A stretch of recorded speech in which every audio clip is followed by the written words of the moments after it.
And now Hugh Laurie continues his reading of The Hound of the Baskervilles by Sir Arthur Conan Doyle. Sherlock Holmes has been brought in to investigate the death of Sir Charles Baskerville. The circumstances seem to support the legend that the family are cursed by a spectral hound. Now the heir to the Baskerville estate has arrived in London, and Holmes and Watson are uncovering even more cause for concern.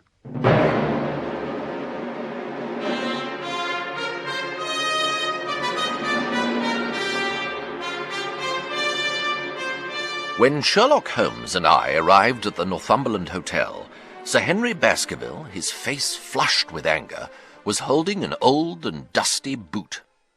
Seems to me they're playing me for a sucker. First they lose my new brown boot, and now it's an old black one. Well, have you got it? Speak out. An agitated German waiter had appeared on the scene. No, sir, I have made inquiry all over the hotel, but it shall be found, sir, I promise you that. Well, mind it is, for it's the last thing of mine that I'll lose in this den of thieves. Well, well, Mr. Holmes, excuse my troubling about such a trifle. I think it's well worth troubling about, said Holmes thoughtfully. I don't profess to understand it yet. This case of yours is very complex, Sir Henry, but we hold several threads in our hands, and the odds are that one or other of them guides us to the truth. Dr. Mortimer joined us, and we had a pleasant luncheon, in which little was said of the business which had brought us together. Then Sir Henry announced his intention of going to Baskerville Hall at the end of the week. "On the whole," said Holmes, "I think your decision's a wise one. I have ample evidence that you're being dogged in London, and amid the millions of this great city, it's difficult to discover who these people are or what their object can be. You didn't know, Dr. Mortimer, that you were followed this morning from my house." Dr. Mortimer started violently. "By whom?" "That, unfortunately, I can't tell you. Have you among your neighbours on Dartmoor any man with a black beard?" "Only Barrymore, Sir Charles's butler." "Ha! Where is Barrymore?" "He's in charge of the hall." "We'd best ascertain he is really there, or if by any possibility he might be in London. Give me a telegraph form." "Is all ready for Sir Henry?" "That will do. Address to Mr. Barrymore, Baskerville Hall, and send a second wire to the postmaster in Grimpen. Telegram to Mr. Barrymore to be delivered into his own hand. If absent, please return wire to Sir Henry Baskerville, Northumberland Hotel. That should let us know before evening whether Barrymore's at his post in Devonshire or not." "What do you know of Barrymore, Dr. Mortimer?" asked Sir Henry. "Well, just that he and his wife are as respectable a couple as any in the county. He's the son of the old caretaker. Barrymores have looked after the hall for 4 generations." "Did Barrymore profit at all by Sir Charles's will?" asked Holmes. "He and his wife had £500 each. But I hope you don't look with suspicious eyes on everyone who received a legacy from Sir Charles, for I also had £1,000 left to me. There were many insignificant sums to individuals, and a large number for public charities. The residue all went to Sir Henry." "And how much was the residue?" £740,000. Holmes raised his eyebrows in surprise. "I had no idea that so gigantic a sum was involved. It's a stake for which a man might well play a desperate game. One more question, Dr. Mortimer. Supposing anything happened to our young friend here, who would inherit the estate?" "Since Roger Baskerville, Sir Charles's younger brother, died unmarried, the estate would descend to the Desmonds, who are distant cousins. James Desmond is an elderly clergyman in Westmoreland. He's a saintly man. I remember he refused to accept any settlement from Sir Charles, though he pressed it upon him." Holmes looked thoughtful. "Sir Henry, when you go to Devonshire, I advise you strongly not to go alone. Dr. Mortimer has his practice to attend to, and his house is miles away from yours. With all the good will in the world, he may be unable to help you. If matters came to a crisis, I should endeavour to be present in person, but you can understand that with my extensive consulting practice, it's impossible for me to be absent from London for an indefinite time." "Who would you recommend, then?" Holmes laid his hand upon my arm.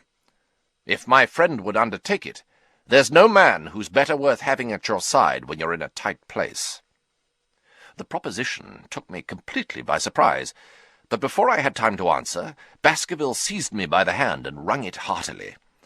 "Well, now, that's real kind of you, Dr. Watson. If you'll come down to Baskerville Hall and see me through, I'll never forget it." "I'll come with pleasure," said I. When we returned to Baskerville's room, he gave a cry of triumph, and diving into one of the corners, he drew his missing brown boot from under a cabinet. "May all our difficulties vanish as easily," said Sherlock Holmes. "But it's a very singular thing," Dr. Mortimer remarked. "I searched this room carefully before lunch." Holmes sat in silence in the cab as we drove back to Baker Street, and I knew from his drawn brows that his mind, like my own, was busy endeavouring to frame some scheme into which all these strange and apparently disconnected episodes could be fitted. Setting aside the whole grim story of Sir Charles's death, we had a line of inexplicable incident which included the anonymous letter, the black-bearded spy in the hansom, the loss of the new brown boot, the loss of the old black boot, and now the return of the new brown boot. That evening, 2 telegrams arrived. The first ran, "Have just heard that Barrymore is at the Hall, Baskerville." The second read, "Visited 23 hotels as directed, but sorry to report unable to trace cut sheet of times." There go 2 of my threads, Watson, but happily we have a third. As Holmes spoke, there was a ring at the bell, and a rough-looking man was admitted. "I got a message from head office that a gent at this address had been inquiring for cab 2704. I've driven my cab this 7 years and never a word of complaint, so I come to ask you to your face what you had against me." "Nothing," said Holmes. "On the contrary, I have half a sovereign for you, if you'll tell me about the fare who came and watched this house at 10 o'clock this morning, and afterwards followed the 2 gentlemen down Regent Street." The man looked a little embarrassed. "Why, there's no good my telling you things, for you seem to know as much as I do already. The truth is, the gentleman told me he was a detective, and I was to say nothing about him to anyone. He said his name was Mr. Sherlock Holmes." For an instant, my friend sat in silent amazement. Then he burst into a hearty laugh. "Snap goes our third thread, Watson. The cunning rascal. Where did you take him after you'd finished following the gentleman?" "I left him at Waterloo Station, sir." Unable to discover more, Holmes gave the cabman his half-sovereign and showed him to the door. When he returned to me, he was thoughtful. "I've been checkmated in London, Watson. I can only wish you better luck in Devonshire. But I'm not easy in my mind about it. You'll need to take special study of the people who surround Sir Henry on Dartmoor. The butler and his wife we preserve as suspects. Then there's the groom at the Hall and 2 moorland farmers. Our friend Dr. Mortimer I believe to be entirely honest. There is this naturalist Stapleton and his sister, who's said to be a young lady of attractions, and there's Mr. Frankland of Laughter Hall, who's an unknown factor. It's an ugly, dangerous business, Watson. You should keep your revolver near you night and day." When I reached the station on the appointed day, my travelling companions had already secured a carriage. The journey was swift and pleasant. In a very few hours the brown earth had become ruddy, and red cows grazed in well-hedged fields. Young Baskerville stared eagerly out of the window, as Dr. Mortimer pointed out of the carriage window. "There's your first sight of the moor." Over the green squares of the fields and the low curve of a wood, there rose in the distance a grey, melancholy hill with a strange, jagged summit. Baskerville sat, his eyes fixed upon it, and I read on his face how much it meant to him, this first sight of that strange spot where the men of his blood had held sway so long. There were pride, valour, and strength in his eyes. If, on that forbidding moor, a difficult and dangerous quest should lie before us, this was at least a comrade for whom one might venture to take a risk, with the certainty that he'd bravely share it. Our coming was evidently a great event, for station-master and porters clustered round to carry our luggage, but I was surprised to observe that by the station gate there stood 2 soldierly men in dark uniforms.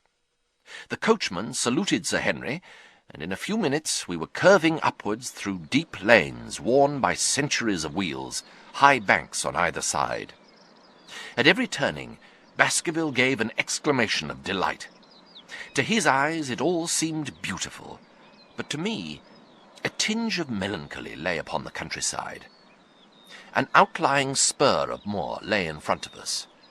On the summit, hard and clear like an equestrian statue upon its pedestal, was a mounted soldier, watching the road along which we travelled. "What's this, Perkins?" asked Dr. Mortimer. Our driver turned in his seat. "There's a convict escaped from Princetown, sir. He's been out there 3 days now, and the warders watch every road and station, but they've had no sight of him. The farmers don't like it, sir. You see, it isn't like any ordinary convict. This man would stick at nothing." "Who is he?" "Selden, the Notting Hill murderer." I remembered the case well, for it was one in which Holmes had taken an interest on account of the particular ferocity of the crime. The road in front of us grew bleaker and wilder, and a cold wind set us shivering. Somewhere there on that desolate plain was lurking this fiendish man, hiding in a burrow like a wild beast, his heart full of malignancy against the whole race which had cast him out. Even Baskerville fell silent. Suddenly we looked down into a cup-like depression, and the driver pointed with his whip. "Baskerville Hall." Through the gateway we passed, into an avenue where the old trees shot their branches in a sombre tunnel over our heads. The young heir glanced round with a gloomy face. It's no wonder my uncle felt as if trouble were coming on him in such a place as this. When we stopped at the door, Dr. Mortimer made his excuses and left for home. A tall man stepped from the shadow of the porch to help us with our luggage. "Welcome, Sir Henry, welcome to Baskerville Hall." Barrymore and his wife ushered us into the hall where a great log fire blazed in the grate. I saw Sir Henry's face alight with boyish enthusiasm as he gazed about him. It's just as I imagined it. Barrymore had hot water ready in our rooms and dinner in the dining-room. After we'd eaten, he said, "My wife and I, Sir Henry, will be happy to stay with you until you've made your fresh arrangements." Sir Henry looked saddened. "You mean you wish to leave?" "Only when convenient to you, sir." "But your family has been with us for generations. I should be sorry to begin my life here by breaking an old family connection." I discerned signs of emotion on the butler's white face. "I feel that also, sir, and so does my wife. But to tell you the truth, we were both very much attached to Sir Charles, and his death has made these surroundings very painful to us. I fear we shall never again be easy in our minds at Baskerville Hall. Now, sir, perhaps I'd best show you to your rooms." A square balustraded gallery ran around the top of the old hall. My room was almost next door to Baskerville's. I drew aside the curtains before I went to bed and looked out from my window. It opened upon the grassy space which lay in front of the hall door. Beyond, 2 copses of trees moaned in a rising wind. A half-moon broke through the rift of racing clouds. In its cold light, I saw beyond the trees a broken fringe of rocks and the long, low curve of the melancholy moor. In bed, I tossed restlessly from side to side, seeking sleep which wouldn't come. Far away, a chiming clock struck out the quarters of the hours, and then suddenly, in the very dead of the night, there came a sound to my ears, clear, resonant, and unmistakable. It was the sob of a woman, the strangling gasp of one who is torn by an uncontrollable sorrow. I sat up and listened. The noise was certainly in the house.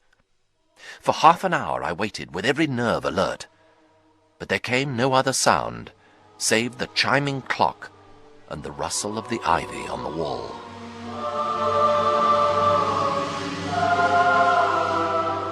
Hugh Laurie has been reading The Hound of the Baskervilles by Sir Arthur Conan Doyle.